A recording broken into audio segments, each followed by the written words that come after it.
आज सब क्लियर करूँगी मैं। और आप सभी का स्वागत है, वेलकम माय यूट्यूब चैनल। तो जीवन में ना मतलब अगर कुछ चीज़ की कमी हो जाए ना तो लोग उसको ऐसे हाईलाइट करते हैं। हाईलाइट क्या करते हैं, मतलब जीना दुश्वार कर देते हैं भाई। तो आप लोग मुझे ये बताओ कि अगर किसी चीज़ की कोई कमी लाइफ में है तो मतलब हम मर जाएं, जिए नहीं, या मतलब घर के अंदर अपने आप को कैद कर ले? आप बताइए। तो आज आप सबसे मैं कुछ बातें करने आई हूँ। तो अगर मेरी बात आप सबको सही लगे तो प्लीज़ मुझे कमेंट करके ज़रूर बताना क्या मैं सही हूँ। तो आप लोगों को मैं बता दूँ, जिन लोगों के बच्चे नहीं हो रहे हैं, आजकल बहुत प्रॉब्लम चल रहा है, क्यों क्या हो रहा है, मतलब मैं भी खुद इस चीज़ से फेस कर रही हूँ। तो मुझे नहीं पता कि ये सब चीज़ें क्यों हो रही हैं, आजकल ऐसा क्या हो रहा है। या तो खान पीन है, या हमारे डेली का जो रूटीन है, कुछ भी बोल सकते हैं, या फिर शादी लेट होना, बहुत सारे रीज़न हो सकते हैं। तो बच्चे ना होने के तो इसका मतलब ये नहीं कि हम जीना छोड़ दें, या हमें जीने का कोई अधिकार नहीं है। भाई खुश रहने दो, खुश रहने दो, जीने दो। सबको अधिकार है खुश रहने का और जीने का। अगर नहीं हो रहे तो इसमें हमारा कोई फॉल्ट नहीं है, या हमें मतलब आप उस चीज़ के लिए टॉर्चर करो। जीवन में मतलब कुछ लोग ऐसे होते हैं इनके बच्चे नहीं होते, तो क्या वो अपनी जीवन जीते नहीं है? आप लोगों ने तो कहीं जाना आना भी दुश्वार कर दिया है। कहीं जाओ, बच्चे नहीं है, बच्चे नहीं है, बच्चे नहीं है। इतने साल हो गए शादी को, बच्चे नहीं है। अरे नहीं है तो अब क्या करें बताओ भाई। और जो बहनें, जो लेडीज़, उनका मैं बताऊँ, इस चीज़ को मैंने भी किया है। मैं सब कुछ कर करके थक गई। अब मैं बस शांत बैठी हुई हूँ। भगवान को जब देना होगा ना तो दे देंगे, ठीक है ना। इस तरीके से कोई किसी को पोक मत करो भाई। कहीं जा रहे हैं, शादी में गए, बच्चे नहीं है। कितने साल हो गए शादी को? अच्छा 3 साल हो गए, अभी तो बच्चे क्यों नहीं है? कोई कमी है क्या तुम में या तुम्हारे हस्बैंड में? अरे भाई अब क्या रिपोर्ट हाथ में लेके घूमे? लो ये रिपोर्ट देखो, सब कुछ नॉर्मल है, एवरीथिंग इज ओके। तो मैं पहले उन सब लेडीज़ को मैं बता दूं कि जो बाबाओं के चक्कर में पड़ती हैं, है ना, कि आप हमें इतने पैसे दो, हम आपका काम कर देंगे, बच्चा कर देंगे, ये कर देंगे, वो कर देंगे, फलाना हो जा। तो प्लीज़ बी अलर्ट, सावधान हो जाओ। कुछ नहीं होना, कुछ भी नहीं। मुझे पता टेंशन होता है, लेकिन ऐसे भी क्या टेंशन कि आप अपने आप को कंगाल कर दो और उनकी जेब भर दो। मेरे साथ मतलब ऐसे मैंने भी ट्रीटमेंट लिया, सारे टेस्ट कराए। एक डॉक्टर तो ऐसी थी कि सब कुछ नॉर्मल है, कह रही है आपकी ये प्रॉब्लम है, आप इसका ऑपरेशन कराओ, 25,000 हम उसका चेक करेंगे, उसके बाद देखेंगे मतलब, और उसके बाद फिर हम आपको बताएंगे इसमें क्या कमी है क्या कमी नहीं है, मतलब बॉडी बॉडी पार्ट्स को देख के। और फिर उसके बाद हम दोबारा से अगर कोई कमी होगी तो हम दोबारा से उसको करेंगे, और उसके लिए फिर आपको हमें 25,000 रुपये और देने होंगे। आजकल डॉक्टरों ने भी धंधा बना रखा है, मतलब डॉक्टरों को भी ना शर्म नहीं आती है। भाई पेशेंट से पूछो वो कैसे कैसे पैसा अरेंज करके आता है, और आप लोगों की जेबें भरता है। आप लोगों में इतना सा भी कॉम्प्रोमाइज़ नहीं है। आप डॉक्टर किस बात के हो? मैंने कहीं सुना था, जब मैं ग्वालियर में थी तो मेरे पड़ोस में एक आंटी थी। तो ऐसी मुझसे बात कर रही थी, तो कह रही थी डॉक्टरों ने तो ऐसा बना रखा है और ऐसे मतलब बिजनेस कर रखा है। तो मेरी बहू को बोल दिया कि उनकी दोनों ट्यूब्स बंद है, तुम्हारे तो कभी बच्चे होंगे नहीं। उसको ऐसे बोल दिया। उनके घर में रोना पीटना शुरू हो गया और टेंशन में आ गया। अब कोई किसी को ऐसे बोल दे तो क्या बीतेगा उसके ऊपर, आप ही बताइए। पता है उसके नेक्स्ट मंथ में उनकी बहू प्रेग्नेंट हो गई। मतलब डॉक्टरों ने बोला कि तुम्हारी ट्यूब्स दोनों बंद है, तुम्हारे कभी बेबी नहीं होगा। ऊपर वाले ने पता है कि चमत्कार दिखाया। मतलब आप डॉक्टर हो, आपको भगवान बोलते हैं, आपसे भी ऊपर वाला भगवान है। उसके भी ना मतलब 1 महीने के अंदर बेबी हुआ, मतलब कंसीव हुआ। मेरे साथ क्या हुआ, मैं आपको अपनी जर्नी बताती हूँ। मैंने स्टार्ट करा 2 साल हो गए इस बात को, और इस जो दिसंबर निकल के गया वो नहीं, इससे पहले वाला दिसंबर मेरा मतलब कंसीव हुआ था।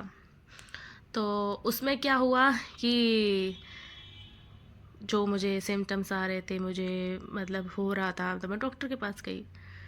तो मतलब जो ये लोग जानते मेरे इन लॉज वगैरह, तो वहाँ वो मुझे लेके गए। डॉक्टर बोलती है कि आपका ना मतलब किट में क्लियर हो गया कि हाँ हल्की लाइन आई थी और एक डार्क लाइन। तो बोले ऐसे नहीं बता सकते, इंटरनल आपका चेक करेंगे। इंटरनल चेक किया तो एजेड तो थी, क्योंकि उसी ने मेरे हस्बैंड को इस दुनिया में लेकर आई, उसी ने मेरी सास की डिलीवरी करी। आप सोचो अब जिसको दुनिया में लेकर आई उसकी बहू आपके पास आई है, तो सोचो कितनी एजेड होगी। तो बोलती है आपका ना नेगेटिव भी लग रहा है, पॉजिटिव भी लग रहा है, तो आपको कि थायराइड तो नहीं है? थायराइड की वजह से भी ऐसा होता है कि आपके मेंस नहीं आते। मैंने कहा मैम मुझे थायराइड नहीं है। तो नहीं नहीं हम चेक करते हैं। उन्होंने मेरे 2-3 टेस्ट ऐसे ही कर डाले, और 5-6 हज़ार मतलब 10 हज़ार का उन्होंने मेरे को चूना लगा दिया। सब कुछ नॉर्मल है ना। तो फिर कहती है कि अब भी हम नहीं बोल सकते। मेरा भी उस टाइम दिमाग काम नहीं कर रहा था, क्योंकि फ़र्स्ट टाइम मैं भी घबराई हुई थी, और इन लॉज भी मतलब जो डॉक्टर बोल रहे थे वही फॉलो कर रहे थे। तो बोलती है आपको ना मेंस आने की दवाई दे देते हैं। मतलब मेरी भी ये गलती, मैं मानती हूँ मेरी भी ये गलती है, मेरे लॉज की भी, कि हमें दूसरी ओपिनियन लेनी थी, कि हमें दूसरे डॉक्टर के पास जाना था और उनसे थोड़ा डिस्कस करना था इस बारे में। हमने जल्दबाजी में आके वो दवाई खा ली। मेंस आ गए हमारे। मेंस जो आए वो नॉर्मल मेंस की तरह नहीं थे, जैसे कोई मिसकैरेज होता है ना, उस तरीके का था। उस चीज़ का मुझे इतना अफसोस है, इतना दुख है। मुझे इस डॉक्टर से इतनी नफ़रत हो गई, इतनी नफ़रत हो गई, मैं दोबारा मुड़ के उस डॉक्टर के पास नहीं गई। और हाँ एक चीज़ मैं बता दूँ, आप डॉक्टर हो, आपको पेशेंट से बात करने का सेंस होना चाहिए, आप कैसे बात कर रहे हो। फर्स्ट टाइम कोई आपके पास आ रहा है, घबराया हुआ है, आपने रिपोर्ट्स में लिखा, तो उसमें मुझे जहाँ तक ध्यान है, मैंने डॉक्टर से कहा था कि मैम ये सारी दवाई लेनी है ना? तो डॉक्टर का रिटर्न में जवाब आता है स्याही खर्च करने के लिए थोड़ी ना लिखी है, कि स्याही खर्च करने के लिए लिखी है, आपको खानी है, आपको लेनी है। मतलब आपको बात, आप देखो पेशेंट से बात करने का तरीका, उस पेशेंट का ब्लड प्रेशर ऑलरेडी हाई और आप उससे कैसे बात कर रहे हो। डॉक्टर पोलाइट होते हैं यार, आप कैसे हो। मुझे इतनी नफरत हो गई उस दिन से उस डॉक्टर से, मैं उस डॉक्टर के पास कभी नहीं गई, और ना मैंने उसकी शक्ल देखी। मुझे मुझे कई मेरे ससुराल वालों ने बोला अरे दुनिया के आधे ग्वालियर के बच्चे उन्होंने पैदा कर दिए, तो मैं तो दूसरा डॉक्टर चाहिए। ये मैंने कहा भाई मेरे को नहीं जाना, मेरे को नहीं जाना उस डॉक्टर के पास। उसको इंजेक्शन लगाने थे मुझे रोकने के लिए कुछ भी चीज़, लेकिन उसने ऐसा नहीं किया, उसने डायरेक्ट मुझे मेंस आने की दवा दे दी।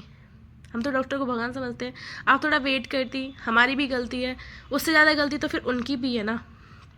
मैंने गई, उसके बाद फिर मैं एक डॉक्टर के पास गई, अग्रवाल हॉस्पिटल है ऐसे ग्वालियर में था, तो वहाँ मैंने दिखाया। तो वहाँ पर वो एजेड थी, और गवर्नमेंट हॉस्पिटल की डीन थी, अब खुद का क्लिनिक खोल के बैठी हुई है हॉस्पिटल। उसके बेटा बहू फलाने ढीके सब डॉक्टर उसके एक ही हॉस्पिटल में बैठे हुए हैं, जो उन्होंने हॉस्पिटल खोला है वो। इतनी एजेड थी। तुमने इतने टाइम से पैसा कमाया है, तुम्हारे पास पेशेंट आ रहा है, 500 तुम्हारी फीस है देखने की, तो आज गए 500 आपने ले लिया, कल हम जा रहे हैं दिखाने उन्हीं के पास तो 500, परसों हम जा रहे हैं तो 500, देखने की फ़ीस 500। तो हमने कहा कि 7 दिन पर्चा चलता है, तो ऐसे नहीं नहीं यहाँ पे तो 500, आप जब भी आओगे आपको 500 पे करने पड़ेंगे। मैंने चलो कोई नहीं, अपना काम हो जाए, ठीक है। तो मुझे भी मेरी फ्रेंड ने उसके लिए सजेस्ट किया था, और मैंने कहा चलो ठीक है देखते हैं। अब वहाँ गए, उन्होंने मेरे क्या बोलते हैं हार्ट का, वो क्या होता है ईसीजी करवाई हार्ट की, है ना। मतलब प्रेगनेंसी से रिलेटेड मैं अगर जा रही हूँ कि मुझे बच्चे के लिए मेरी ईसीजी करवा रहे हो, कोई नहीं, मैं चलो करा वहीं हॉस्पिटल के अंदर ही। नहीं नहीं, हम बाहर का उसको एक्सेप्ट नहीं करते, आपको यही अंदर ही हॉस्पिटल के अंदर करवाना पड़ेगा। हस्बैंड को सॉरी नहीं यार, और वो बहुत महंगी डॉक्टर थी। मैंने कहा चलो ठीक है यार, इतना खर्च हो रहा ना तो और सही। उसने हमारे कम से कम 20-25 हज़ार का उसने भी हमें चूना लगाया उस टाइम पर। तो फलाने टेस्ट, डी के टेस्ट, मेरे मेरे हस्बैंड के, सब कुछ हमारा सब कुछ सही था, सब कुछ। हाँ, मैं ये भी आपको क्लियर कर दूँ। अब रिपोर्ट में देख के बोलती है कि आपका ये ख़राब है। मैं उसी की बता रही थी जो अभी मैंने स्टार्टिंग में आपको बोला था कि 25,000 आपका पहले देखने का लेंगे, 25,000 आपको फिर बाद में सही करने का लेंगे कुछ भी खराबी होती है तो। वो मेरे को पहले तो उसने वो चीज़ मेरे को सही बताई थी कि आपकी सही है। नेक्स्ट टाइम मैं गई तो उसने वही रिपोर्ट बोलती है कि ये सही नहीं है, आपका ये ख़राब है, आपका वो ख़राब है। मैंने कहा मैम आपने तो अभी जब आए थे नेक्स्ट तो आपने बोला था ठीक है, सब कुछ ठीक है। तो बोलती नहीं नहीं, आपने गलत सुन लिया होगा। मैंने कहा अच्छा, हमने गलत सुन लिया है, कुछ नहीं। मेरा दिमाग तभी ठनका नहीं, उसके बाद नहीं। इसी दौरान ना मैं उस टाइम स्कूल में जॉब करती थी, तो मुझे ना मेरा पीरियड्स नहीं था, पीरियड्स क्लियर हो गए तो उसके बाद में मेरे को ना डेली स्पॉटिंग हो रही थी। जब भी मैं यूरिन के लिए जाऊँ तब भी मुझे हल्की स्पॉटिंग होती थी। तो मैं उन्हीं मैम के पास गई, मैंने कहा मैम ऐसे ऐसे मेरे को ना डेली स्पॉटिंग हो रहा है। तो बोलते हैं ओवुलेशन स्पॉटिंग होगा, मतलब उन्होंने ऐसे जैसे मैं आपसे बात कर रही हूँ ना ऐसे ही। मैंने कहा मैम मेरे को स्पॉटिंग हो रहा है। तो बोलती हैं नहीं आपको ना स्पॉटिंग क्या कहते हैं ओवुलेशन स्पॉटिंग होगा। मैंने कहा, उन्होंने मतलब डॉक्टर का ये फ़र्ज होता है कि आप है ना कुर्सी से उठ के उसको इंटरनल चेक तो करो। आप ऐसे face to face man to man ऐसे बात कर रहे हो, क्या आप ऐसे बीमारी की नब्ज़ पकड़ लोगे कि क्या है। मेरी तभी वहाँ से दिमाग की ना सटक गई। मैंने कहा ये डॉक्टर के पास भी मेरे को नहीं जाना। और उसने मेरे को फालतू के टेस्ट लिख दिए और मेरे को दवाइयाँ दे दी। मैं मानते चलो आपने टेस्ट लिखे, लेकिन उससे पहले आप चेक तो करो इंटरनल कि क्यों स्पॉटिंग हो रही है। मैंने कहा चलो कोई नहीं, मैंने अपने हस्बैंड को बोला कि मुझे इस डॉक्टर के पास भी नहीं जाना। हस्बैंड को भी गुस्सा आ रहा था कि डॉक्टर पे डॉक्टर बदल रही है। मैं वहाँ पे पूछताछ करी तो मुझे एक डॉक्टर बताई। तो एक जोशी हॉस्पिटल है ग्वालियर में, वहाँ पे मैंने गई। काफ़ी अच्छी डॉक्टर थी वो, मतलब सच में तो बहुत अच्छी थी। उसका बात करने का तरीका मुझे बहुत अच्छा लगा। ऐसा लग रहा था जैसे मैं किसी फ्रेंड से बात कर रही हूँ। 2 डॉक्टर बैठती थी, एक अनमैरिड थी, एक मैरिड थी, एक एजेड थी और एक अनमैरिड थी। तो मैं गई उनके पास, मैंने कहा मैडम मुझे ऐसे ऐसे हो रहा है। तो अनमैरिड थी, उन्होंने मुझे इंटरनल चेक करा तो उन्होंने बोला आपको पीसीओडी हो गया है। हार्मोन्स नहीं, पीसीओडी नहीं, हार्मोन इम्बैलेंस हो गए हैं। तो मैंने कहा अच्छा। तो फिर उन्होंने मेरे को दवाइयाँ लिखी, कुछ मेडिसिन लिखी, कुछ मेरे को सिरप लिखे थे। तो मैंने वो खाए, मुझे आराम मिल गया। उन्होंने वही किया कि पहले आपको इंटरनल चेक किया, उसके बाद आपको दवाइयाँ दी। जब इंटरनल चेक करने के बाद आपको कुछ चीज़ समझ में नहीं आती ना, तब आपको टेस्ट लिख के जाते हैं कि क्या है। लेकिन जो अग्रवाल हॉस्पिटल, नाम इतना एजेड, डीन, गवर्नमेंट हॉस्पिटल की डीन थी भाई, वो मेरे को ऐसे बोल रही हैं फेस टू फेस कि आपको ओवुलेशन स्पॉटिंग है। मतलब हम जैसी लेडीज़ अगर पहुंच जाते हैं कि सारे सबके साथ, मतलब मैं ज़्यादा तो मतलब 80% 85% मेरे जैसी लेडीज़ फेस कर रही हैं इस टाइम कि बेबी नहीं हो रहा, बेबी नहीं हो रहा। भैया ऐसा नहीं है, कुंडली में लिखा नहीं है सब। मतलब आप सोचो 80% या 85% लेडीज़ के साथ प्रॉब्लम ऐसे चल रहा है कि बच्चे ना होने की, तो इसमें 85% लेडीज़ें कभी माँ नहीं बनेंगी, कभी नहीं बनेंगी। बनेंगी भाई, जब जब जीवन में लिखा है ना, जब होना है तभी होगा। तो उसके बाद है ना, फिर मैंने वो दवाइयाँ ली, उस टाइप थोड़ा मैंने उस प्रेगनेंसी से हट के अपना ट्रीटमेंट लिया। मतलब मैं इतना डिप्रेशन में आ गई थी उस टाइम, मैं अपना ना खान पीन सही कर रही थी और मैं टेंशन में रहती थी। कुछ स्कूल का प्रेशर था, कुछ ये सब चीज़ें सोच सोच के। आप सोसाइटी में रहते हो, सोसाइटी में घर परिवार के लोग उस तरीके से आपको जज करते हैं, उस तरीके से आपको बोलते हैं, हाँ तुमने जीवन में बहुत बुरा करा होगा ना तभी तुम्हारे बच्चे नहीं हो रहे। आपसे छोटों के अगर बच्चे हो जाए तो तुमने जीवन में बहुत बुरा करा है। हाँ भाई, हमने तो बुरा किया है इसलिए हमारे बच्चे नहीं हो रहे, तुमने अच्छा किया ना तो तुम्हारे हो रहे हैं। तो उस टाइप पे मैंने ट्रीटमेंट लिया। उन्होंने, डॉक्टर ने बोला आप अपना ध्यान रखो, स्ट्रेस से फ्री रहो और अपना खान पीन पे ध्यान रखो बस। मैंने कहा ठीक है, मैंने वही किया। फिर मैंने कुछ टाइम अपने आप को ब्रेक लिया, फिर मैं दोबारा उन्हीं डॉक्टर के पास गई जब सब कुछ हो गया। तो उन्होंने मेरे बोले कि मैंने उनको पूछा था क्या मैम मेरे को ये वाला टेस्ट कराना है जो 25,000 वाला टेस्ट था, मुझे उसका नाम तो याद नहीं आ रहा। नहीं नहीं, बोले कि बेटा इस चीज़ की अभी क्या ज़रूरत है, इस चीज़ की अभी कोई आप ज़रूरत नहीं है, आप दवाइयाँ लो खाओ। बट मुझे वहाँ से भी आराम नहीं मिला। लेकिन मैं सच बताऊँ, वो डॉक्टर बहुत अच्छी थी और उनका बात करने का तरीका भी अच्छा था। उनका नाम भी मैंने सुन रखा था काफ़ी कि उनका हाथ बहुत अच्छा है। तो मुझे वहाँ से भी आराम नहीं मिला। फिर मतलब उन्होंने मेरे को एक और डॉक्टर का सजेस्ट किया, बोले बेटा आप है ना इन डॉक्टर के पास जाओ, इनफर्टिलिटी डॉक्टर है वो। तो बोले आप IUI जाओ, IUI कराओ। तो मैंने IUI तो कराया नहीं, मैं उस हॉस्पिटल गई थी ज़रूर। तो मैंने वहाँ पर देखा जो पेशेंट आए हुए थे, तो मुझे जानना था, मैडम से मिलना था, बात करना था, इस बारे में पूरी इन्फॉर्मेशन लेनी थी। मैं गई तो उन मैडम के शब्द क्या थे, इनफर्टिलिटी डॉक्टर जो थी वहाँ पे, वो भी ग्वालियर में थी। तो वो मुझसे बोलती हैं कि देखो हमारे यहाँ तो ऐसा है कि आप हमें 4 लाख रुपए दो, 2.5 लाख रुपए आपको उसके IVF की बात कर रही हूँ मैं, IUI के लिए, तो जबकि मुझे रेफ़र किया था वहाँ पे। हमारी दोनों की रिपोर्ट्स दोनों की सब नॉर्मल थी। और हाँ, इस दौरान जब फर्स्ट डॉक्टर से लेके चौथे पाँचवें डॉक्टर के पास मैं गई थी, तब तक मैं अपने बहुत सारे टेस्ट करा चुकी थी। बहुत पेन होता था, बहुत इंटरनल वैसे ये वो। फिर मैंने कहा ठीक है, करा लिया। और जब उनके पास मैं गई थी तो मेरे हस्बैंड तो उसने मुझे ऐसे बोला कि आप है ना 4 लाख रुपए दो और आपका हो जाता है तो हम आपके 2.5 लाख रुपए देंगे, बाकी के वापस कर देंगे। और नहीं होगा, नहीं नहीं आपका नहीं, ऐसे बोला उन्होंने, 4 लाख रुपए दो, आपका हो जाएगा तो ठीक है और नहीं होगा तो हम आपके 2.5 लाख रुपए वापस कर देंगे। आजकल इस चीज़ में भी ऑफर चल रहा है। हाँ, आप बोलो डॉक्टरों ने कैसा धंधा बना रखा है। ये जो जितने भी गवर्नमेंट है, क्या इन डॉक्टरों पे कोई रोकथाम नहीं लगा रहे? एक इनका लिमिटेड जो भी है मांग करने का, फीस वीस, ये इन सब पे थोड़ा रोक लगा दें। मतलब आप यकीन नहीं मानो, वहाँ पे मैं बैठी हुई थी जब मैं उस डॉक्टर से मिलने वाली थी और उस दौरान काफ़ी पेशेंट आए हुए थे।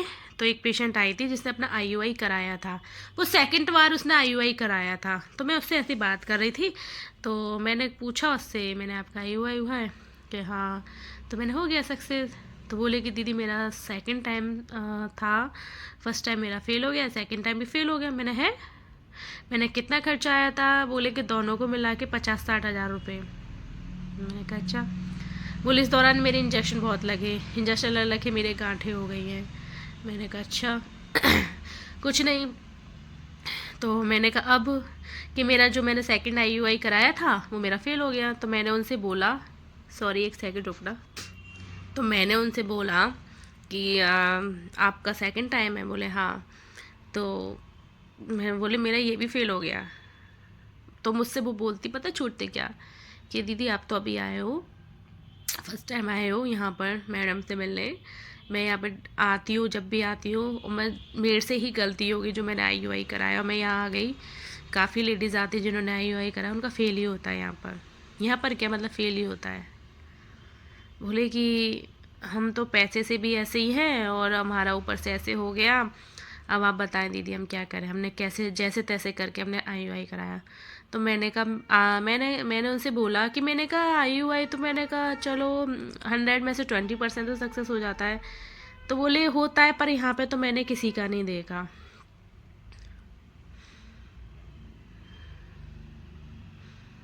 अब आप बताइए। तो बोले मेरे इतने सारे इंजेक्शन लगे हैं दीदी, मेरी गांठी हो गई, उसने मुझे दिखाया।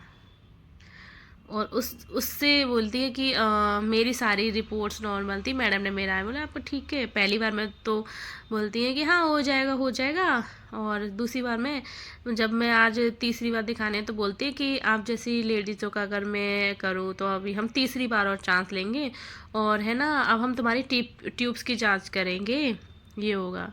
तो जब आपने उस लेडीज़ के 2 बार IUI कर दिया, तो आप अब ट्यूब्स की जांच करने बैठी हो उसका 60,000 रुपये लगा के। आप पहले इस चीज़ का कर लेती तो। आप लोगों ने धंधा बना लिया है। अरे यार सोचा तो करा करो, कितना पैसा कमा के कहाँ जाओगे आप। हम जैसे लोगों पे भी तो दया करो। आप लोग कर सकते हो के बावजूद भी आप नहीं करते। आप सिर्फ पैसे बनाने में लगे हो, इनसे ऐसे पैसे ले लो, उनसे ऐसे पैसे ले लो, ऐसे बस निचोड़ लो उनको।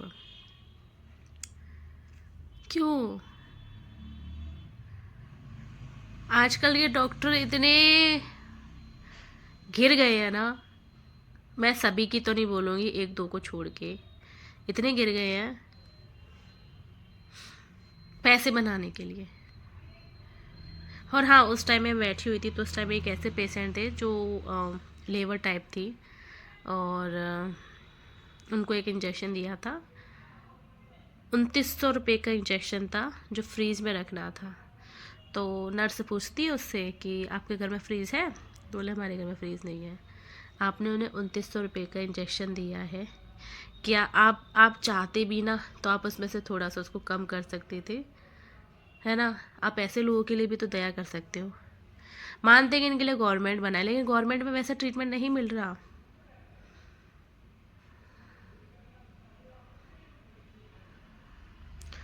तो मैं इसी घूम फिर के इस पॉइंट ऑफ व्यू पे आ रही हूँ। मैंने जब उस लेडी से बात सुनी और मैंने काफ़ी लोगों से बात करी वहाँ पे, मैं वहाँ से वापस आ गई। मैंने अपने हस्बैंड से बोला, मैंने अब मेरे में हिम्मत नहीं है कि मैं और ज़्यादा अपने इंजेक्शन लगवाऊँ, अपने ट्रीटमेंट लूँ या ये करूँ वो। मेरे को नहीं कराना, मेरे को नहीं कराना, पैसे भी खर्च जाए और ये वो, मेरे को नहीं कराना। बात पैसों की नहीं थी, बात बॉडी पे इफ़ेक्ट पड़ता है बहुत कुछ। मैं उस चीज़ से झेल रही थी। मैं बस इतना ही सभी माताओं से, सभी लेडीज़ से यही बोलना चाहती हूँ कि अगर बेबी नहीं हो रहा ना तो परेशान मत हो। भगवान ने सबकी झोली भरनी है, टाइम आएगा, सबका आएगा। ऐसा नहीं है कि 85 लेडीज़ इस चीज़ से फेस करे तो 85 के ही दुनिया में नहीं होगा, होता है। मैंने कईयों को सुना IVF तक फेल हो गए, उसके बाद उनको नेचुरली खुद कंसीव हो गया। तो भगवान की जब इच्छा होती है ना तभी होता है। कितनी भी और बाबाओं के चक्कर में तो आप लोग बिल्कुल ना ही पड़े, क्योंकि मैंने भी बहुत देख लिया, पैसे ले लिए, पैसे लेके सब काम हो गया, लेकिन नहीं हुआ। लेकिन मेरा मन नहीं था, काफ़ी लोगों ने फोर्स किया, मुझे बस ट्रीटमेंट कराना पड़ा, लेकिन कुछ नहीं होता, कुछ भी नहीं। सिर्फ अपनी जेब गर्म करते हैं और हम जैसों को बेवकूफ़ बनाते हैं। इसलिए बस भाई जीने दो, जीने दो। जिनके बच्चे नहीं है ना वो भी इस दुनिया में बहुत खुश हैं। ऐसा नहीं है कि बच्चे नहीं है तो हमें जीने का कोई अधिकार नहीं है, हमें कोई राइट्स नहीं है, ठीक है। जब हस्बैंड साथ में है, उनको कोई इफेक्ट नहीं है, तो दुनिया समाज क्या है। और प्लीज़ आप लोगों से रिक्वेस्ट है, आपके आसपास नियर बाई भी कोई भी ऐसे है, कपल्स है, तो प्लीज़ उनसे कभी ये मत पूछना भाई तुम्हारे बच्चे नहीं हो रहे, क्यों नहीं हो रहे, 3 साल हो गए शादी को, बच्चे क्यों नहीं हो रहे, आप यहाँ दिखा लो वहाँ दिखा लो। उन पर बहुत इफेक्ट पड़ता है। आप लोगों की वजह से हम अपना कहीं जाना आना भी हम लोग बंद कर चुके हैं, हम कहीं नहीं जा रहे आ रहे। तो भाई जीने दो। और सभी बहनों से रिक्वेस्ट है, आप लोग स्ट्रेस ना लें, ना लें, ना लें। जब होगा ना, भगवान ने जब देना होगा तब हो जाएगा, और किसी बाबाओं के चक्कर में ना पड़े, ठीक है। आजकल IVF ही फेल हो रहे हैं और IUI भी फेल हो रहे हैं। तो प्लीज़ थोड़ा सोच समझ के डिसीजन लें, ठीक है। और बाकी तो सब आप सब होशियार हैं, समझते हैं सब चीज़ों को। बस मैं आप लोगों से यही बात करने आई थी कि जीने दो, जीने दो।